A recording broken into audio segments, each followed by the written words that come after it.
ايه هي المتعة وايه هي شروطها؟ المتعة مش نفقة، المتعة تعويض عن للمرأة المطلقة عن الضرر اللي أصابها، سواء ضرر مادي أو نفسي أو معنوي، عن وقوع الطلاق عليها بدون خطأ منه. وحكمة المتعة الشرعية إنها تعد شهادة للمرأة إن الطلاق ما كانش العلة فيها أو لسبب منها.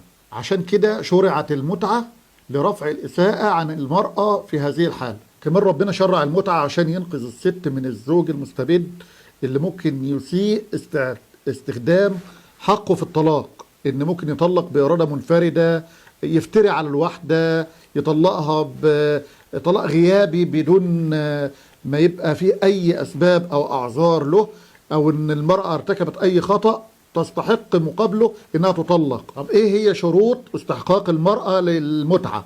أول شرط إن يكون مدخول بيها، الزوجة دخل بيها فعلا في عقد زواج صحيح وليس عرفي مش مؤقت، زواج صحيح يكون دخل بيها فعلا. تاني شرط ان يكون الطلاق وقع بإرادة منفردة من الزوج بدون تدخل من الزوجة، الزوج بإرادة منفردة منه، بتبطر منه، بافتراء منه، وقع الطلاق منه في